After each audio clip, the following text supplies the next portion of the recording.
जंगल में न जाने कितने गहरे राज छिपे हैं। और ये घने जंगल जितने खूबसूरत उतने ही ज़्यादा रहस्यमयी और ख़तरनाक। आप अंदाज़ा भी नहीं लगा सकते कि आपके साथ यहाँ क्या क्या हो सकता है।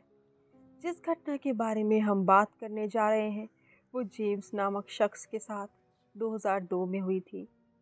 तो चलिए जेम्स के पॉइंट ऑफ व्यू से स्टोरी स्टार्ट करते हैं।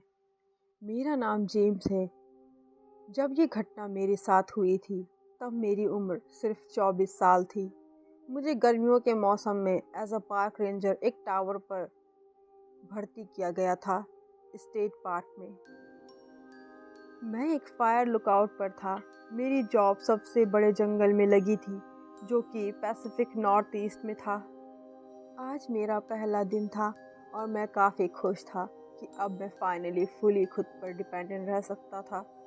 अब मैं वो हर चीज़ कर सकता था जो मैं करना चाहता था। मैं अपनी कार लेकर अपनी जॉब के लिए निकल पड़ा।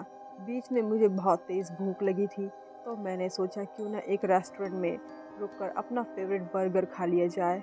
उस रेस्टोरेंट में मेरी मुलाकात एक वेटरेस से हुई। उसने मुझसे पूछा कि मैं कहाँ से आया हूँ और मैं यहाँ किस सिलसिले में आया हूँ। तो मैंने उसे अपनी जॉब के बारे में बताया, जो सुनकर वो थोड़ा हैरान हुई।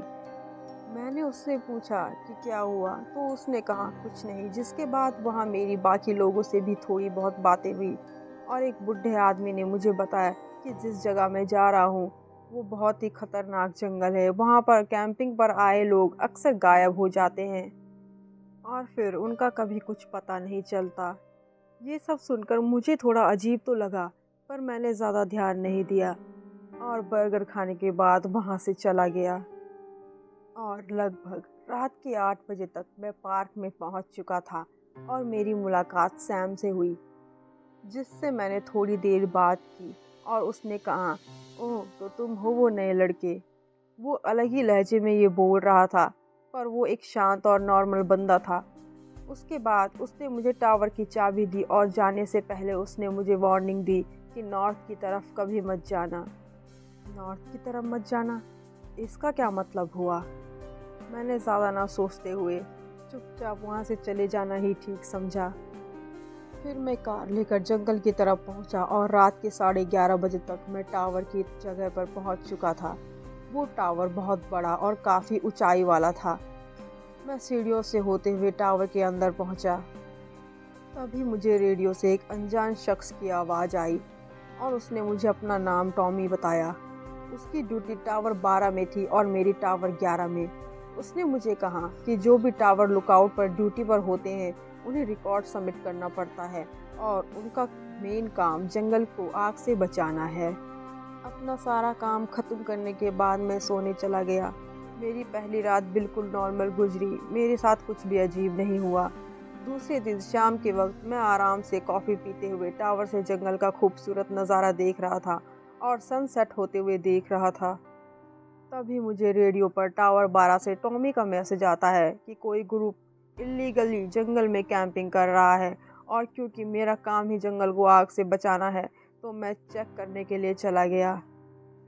धीरे धीरे अंधेरा भी होने लगा था और जब मैं जंगल में अकेले जा रहा था तभी मुझे किसी के ज़ोर से चीखने की आवाज़ आई। वो आवाज़ किसी आदमी की थी। मैं उस आवाज़ को सुनकर अचानक से घबरा गया और ये आवाज़ कैंप साइट से आ रही थी। जब मैं वहाँ पहुँचा तो मैंने देखा वहाँ कोई नहीं था। ओह शिट, लगता है उनको पता चल गया मैं चेक करने आ रहा हूँ। जो कोई भी वहाँ पर कैंपिंग कर रहा था वो वहाँ से गायब हो चुका था और उसका सामान और उसका टेंट वैसे ही पड़ा हुआ था। मुझे कुछ समझ में नहीं आया कि ये अचानक से कहाँ चला गया और इसने आग ऐसे ही छोड़ दी। एटलीस्ट आग तो बुझा देनी चाहिए थी। फिर मैंने कैंप फायर की आग बुझा दी, जिसके बाद मैंने टॉमी को रेडियो पर बताया कि मैं कैंप फायर की आग बुझा चुका हूँ, मगर वहाँ कोई नहीं था और मुझे किसी की चिल्लाने की आवाज़ भी आई थी।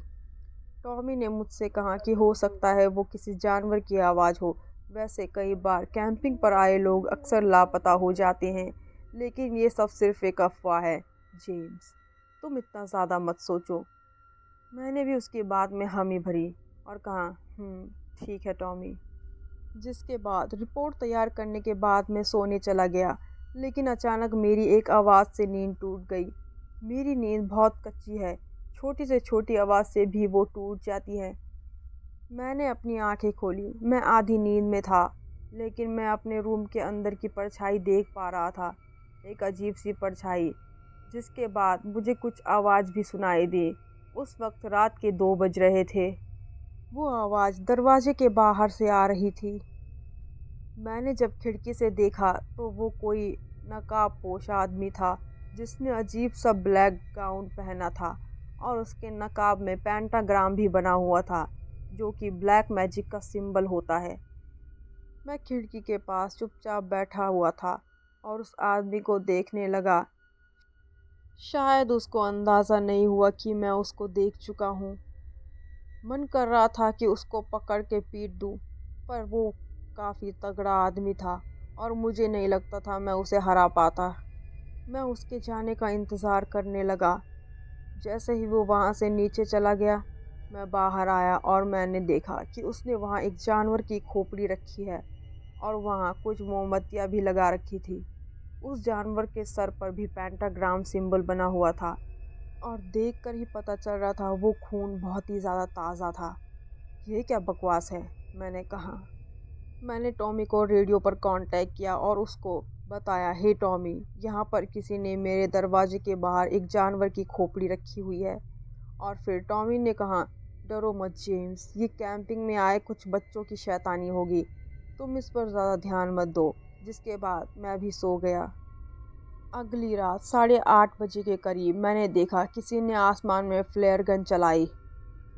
फिर मुझे रेडियो से मैसेज मिला, जहां पर मुझे पता चला कि वहां पर एक हाइकर है जो जंगल में रास्ता भटक गया है।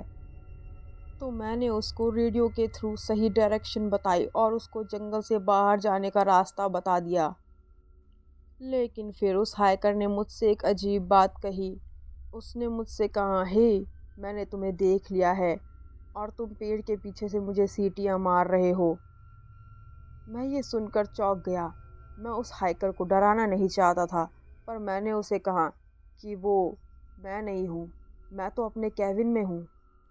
ये सुनकर वो हाइकर शांत हो गया और मैं समझ गया था वो डरा हुआ है। जिसके बाद अचानक से सिग्नल कट हो गया और फिर उसके साथ क्या हुआ ये मुझे नहीं पता। पिछले कुछ रातों से मेरे साथ जो कुछ भी हो रहा था, मैं उसकी वजह से काफ़ी परेशान हो चुका था। ये जॉब अब उतनी आसान नहीं लग रही थी जितनी मैंने सोची थी।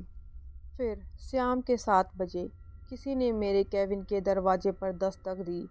मैं डर गया था कि कहीं वो मास्क वाला आदमी तो नहीं है, पर जब मैंने दरवाज़ा खोला तो पता चला वो तो सैम था, वही आदमी जिसने मुझे इस टावर की चाबी दी थी। वो मेरे लिए टावर की सप्लाईज लाया था, जिसके बाद अब मुझे आग जलाने के लिए लकड़ियाँ चाहिए थी। इसलिए मैं टावर से नीचे चला गया स्टोर रूम में। जैसे ही मैं लकड़ियाँ उठाकर वापस आने लगा था, स्टोर रूम के दरवाजे के पास कोई खड़ा था। उसको ऐसे अचानक देखकर मैं तो डर गया। हे भगवान, ये क्या है? उस आदमी ने कहा, हे, डरो मत, मेरा नाम थॉमस है और मैं रेडियो टावर मेंटेनेंस का काम करता हूँ। फिर उसने मुझसे थोड़ी देर बात की और फिर उसने कुछ अजीब बातें कही। प्रकृति के अपने खुद के कुछ नियम होते हैं और तुम्हारे लिए बेहतर यही होगा तुम अपने काम पर ध्यान दो। ये सुनकर मुझे बहुत अजीब लगा। क्या? और मैं टावर पर वापस चला गया। फिर रेडियो पर मैंने टॉमी को थॉमस के बारे में बताया, जिस पर उसने मुझे एक अजीब बात कही कि इस नाम का कोई भी आदमी हमारे डिपार्टमेंट में है ही नहीं। ये तुम क्या बोल रहे हो? ऐसा कैसे हो सकता है? और जिसके बाद मुझे पता चला जिस टावर के बारे में थॉमस ने मुझे बताया था वो तो सालों से बंद पड़ा है। क्या? सालों से बंद पड़ा है? तो फिर वो कौन था जिससे मैंने बात की थी? अब मैं काफ़ी थका हुआ था, इसलिए मैं सोने चला गया और मैंने इस बात पर ज़्यादा ध्यान नहीं दिया। अब ऐसे ही मुझे यहाँ पर 1 हफ्ता हो चुका था, जिसके बाद टॉमी मुझे एक और कैंप फायर के बारे में बताता है। मैंने दूरबीन से चेक किया तो मैंने देखा कि वहाँ पर किसी तरह का सैटेनिक कल्ट वहाँ पर किसी तरह का कोई रिचुअल कर रहा है और उन सभी ने वैसा ही मास्क पहना था जैसा मैंने उस दिन उस आदमी को पहने हुए देखा था जो उस दिन मेरे दरवाजे के बाहर आया था। उन सब ने एक जैसे कपड़े पहने थे और वो काफ़ी ज़्यादा लंबे चौड़े और तगड़े थे। उन्होंने लंबे लंबे गाउन पहने थे और उनका चेहरा भी ढका हुआ था। वो लगभग 8-9 लोगों का ग्रुप था जो आग के चारों तरफ घेरा बनाकर खड़े थे। और सबसे भयानक चीज़ जो मैंने देखी, वहाँ पर एक आदमी को पेड़ से बांधा हुआ था और उसकी लाश आधी जली हुई थी, जैसे किसी ने उसकी बलि दी हो। मैंने सोचा कि सबूत के लिए इनकी एक फ़ोटो ले लेता हूँ। जैसे ही मैंने उनकी फ़ोटो क्लिक की, उन्होंने मेरे कैमरे की फ्लैश लाइट देख ली। उनको पता चल चुका था कि मैंने उनको देख लिया है और वो सब चौकन्ने हो गए। जिसके बाद एक आदमी भागते हुए टावर की तरफ आने लगा। ओह शिट, अब क्या करूं? मैं जल्दी से अपने कैबिन की तरफ गया और दरवाज़ा लॉक करके बेड के नीचे चला गया। मेरी हालत डर से बहुत ख़राब हो चुकी थी, लेकिन फिर भी मैं शांत बैठा रहा। और तभी उस आदमी ने मेरे कैबिन का दरवाज़ा तोड़ दिया और मुझे ढूंढने लगा, लेकिन उसको लगा मैं वहाँ नहीं हूँ, इसलिए वो वहाँ से बाहर आ गया। मैंने मौके का फ़ायदा उठाया और वहाँ से भागने लगा, लेकिन वो आदमी भी टावर की दूसरी तरफ था। वो मेरे पीछे आने लगा। मैं जितना तेज़ भाग सकता था मैं भागता रहा। वो आदमी भी मेरे पीछे आ रहा था। मैं जल्दी से भागकर अपनी कार की तरफ गया और जल्दी से कार लेकर वहाँ से भाग निकला। मुझे नहीं पता था मैंने कितनी बड़ी मुसीबत टाल दी है। जिसके बाद मैंने हेडक्वार्टर में मेरे साथ हुई इस घटना के बारे में बताया, पर बिना किसी सबूत के कोई मेरी बातों पर क्यों यकीन करता। लेकिन उन्होंने वहाँ पर छानबीन करने के लिए एक टीम को भेजा, पर उन्हें कोई सुराग नहीं मिला। मतलब उन सब का क्या हुआ? वो लाश और वो इतने सारे लोग, उनका नामो निशान नहीं था। और वो हाइकर, वो कहाँ है? कहीं वो जली हुई लाश उस हाइकर की तो नहीं थी? कहीं उन्होंने उसकी बलि शैतान को तो नहीं दे दी? काश ये सच ना हो। अब सब मुझे ही पागल समझ रहे थे। उन्हें लगा शायद अकेलेपन की वजह से मुझे हेलुसिनेशन हुआ है और ये सब सिर्फ मेरी कल्पना है। मैंने जो कुछ भी देखा था वो बिल्कुल सच था और मैं पागल नहीं हूँ। ये सब होने के बाद मैंने फिर कभी भी इस तरीके की कोई भी जॉब नहीं की। मैं सच कहूँ तो ये जंगल कैंपिंग के लिए बिल्कुल भी सुरक्षित नहीं है। आप सोच भी नहीं सकते, न जाने किस तरह की बलाएं इन जंगलों में आपका इंतज़ार कर रही हैं। मैं जेम्स हूँ and I am a survivor.